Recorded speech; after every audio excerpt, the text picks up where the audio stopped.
effective and efficient way through their expertise. Our aim is to uplift the Nomsau ward and Rarawai ward of the extended area. A very good morning to you all. The CEO, the team of special administrators, and the Director, Local Government. It gives me great pleasure to introduce the team of special administrators to Ba Municipality. The team of special administrators appointed under Section 9A of Local Government Act has 5 members, a chair, and 4 other team members. I would like to introduce them by going through their biodata. So I'll start off with the chair of the team of special administrators, Lala Sawane. Lala began her accounting career working at Price Waterhouse. Since 1999, she has been director and co-owner of highly successful Pacific destinations. Her expertise is in quality control, service standards, financial and operational management. Her commitment to talent management and professional development saw her recently appointed to the FNU Council. Then the second member, Mrs. Rennie Brown Duguivalu. She's sitting right at the end. Rennie is a senior civil engineer and has worked in leadership positions in the public and private sectors. She has strong practical and technical skills in project management and construction engineering. Then sitting next to her is Deepthi Sharma. Deepthi is a digital marketing entrepreneur and corporate events manager with a background in information technology, business management, sales and marketing.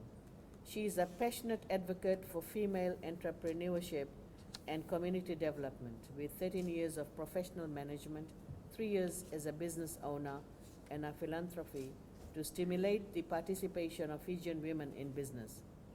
A consecutive 2-time finalist for the Women in Business Awards.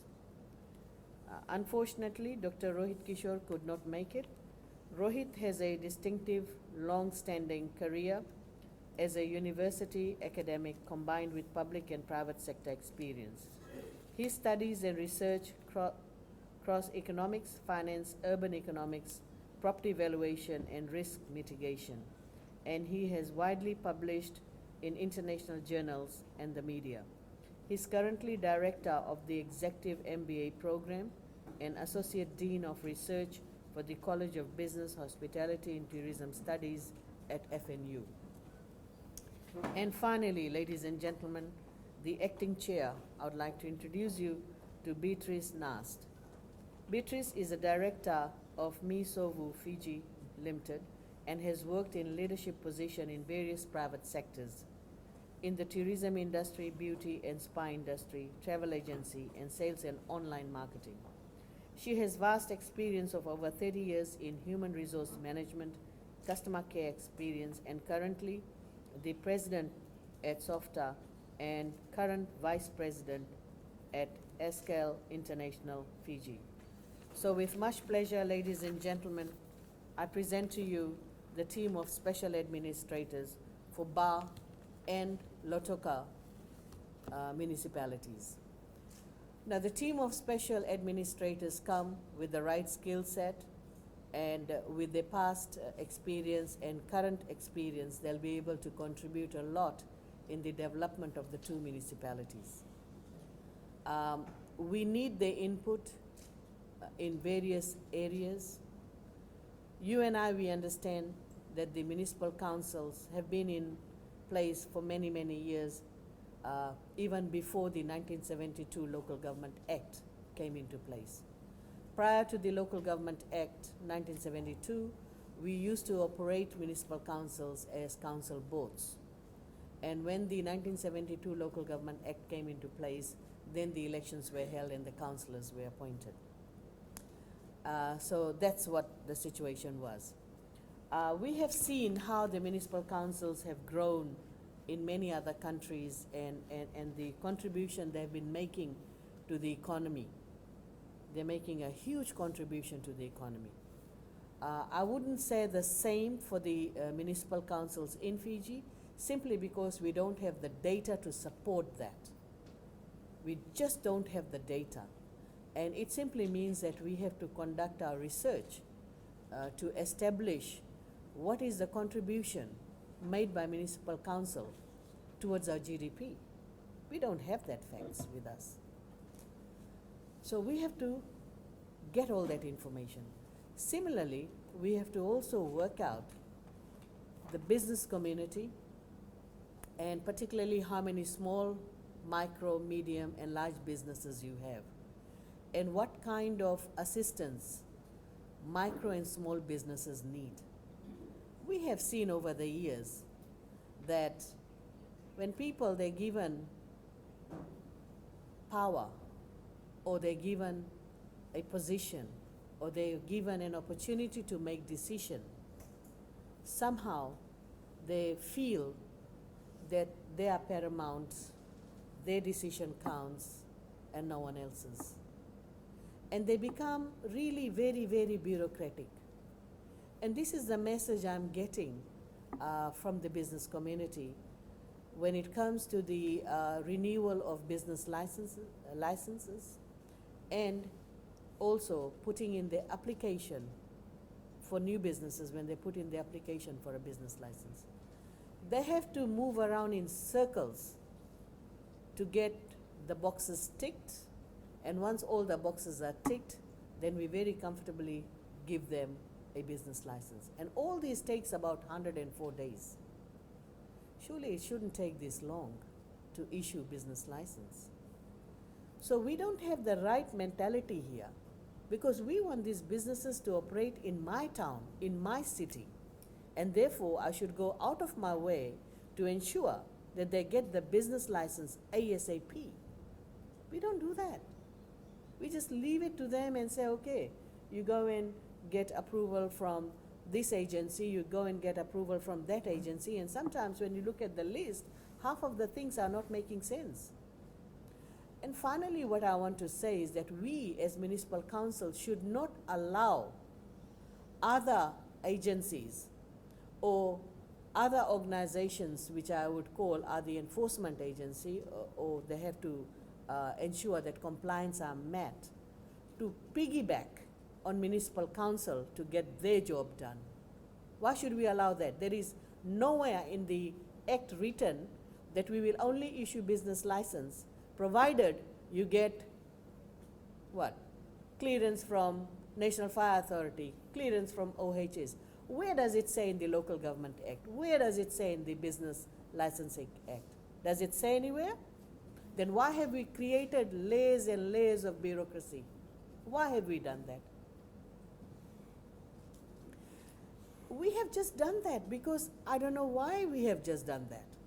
We need to reason out why have we done that.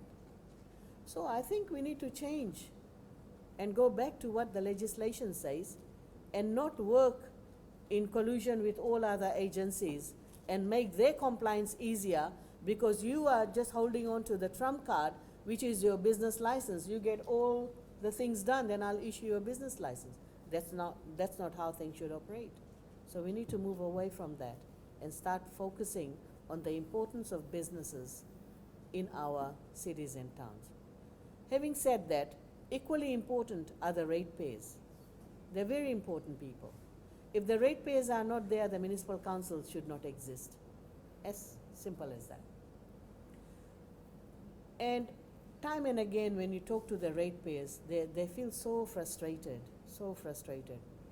Sometimes when they come here, we are not able to deliver that level of service. We don't even, sometimes I know people who don't even talk politely to them. They're very aggressive. We try and show them the door. We can't do that. They are our clients. We must respect our clients. We must understand if they are not there, we are not there. That's the symbiotic relationship we have with our clients. And that's paramount for us, right? So we have to up our game in the area of customer care and service delivery.